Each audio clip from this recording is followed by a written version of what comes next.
Nakalabing-limang araw na ng paglilitis para sa impeachment trial ni Vice President Duterte.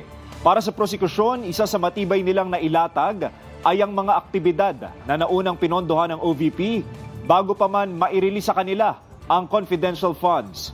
Nakatutok si Earl Tobias. Bakit may confidential funds na ginamit para sa Christmas party ng Office of the Vice President? Yan ang malaking katanungan sa impeachment trial ngayong linggo ayon kay House Prosecutor Terry Ridon. Yan din anya ang dapat na inuusisa kaysa kung ano-anong umano'y distraction na ginagawa ng depensa. Again, nakalagay doon sa listahan ginamit sa Christmas party. Yung pong confidential funds na ito. And again, we will reiterate na kung gusto niyo mag-Christmas party, huwag niyo gamitin yung confidential funds.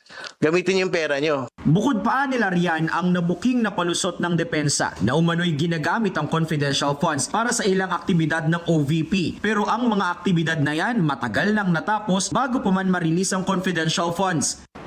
Itong mga activities na ito ay ginawa bago po na in-cash or na-release yung confidential funds. Kung kayo po ay magte-tree planting, magka-Christmas party at gagamitin yung confidential funds, wag niyo hong gamitin yan. Pangalawa, wag niyo hong gamitin yung confidential funds para reimburse yung lahat ng activities na ginagawa regularly o administratively ng inyong ahensya. Target namang kumpletuhin ng prosekusyon ang buong senaryo kung paano ginamit ang confidential funds sa mga susunod na pagdinig ng impeachment court.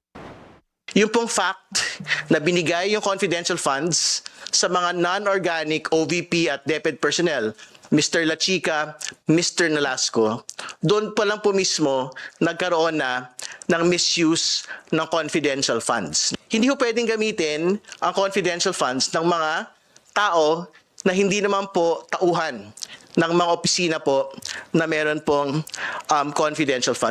Siniguro rin ng prosekusyon na susunod sila kung ano ang magiging ruling ni Presiding Officer Chis Escudero pagdating sa sub judice rule o ang pagbabawal sa magkabilang panig na i-discuss ang merito ng kaso sa labas ng impeachment court. Earl Tobias, IBC News.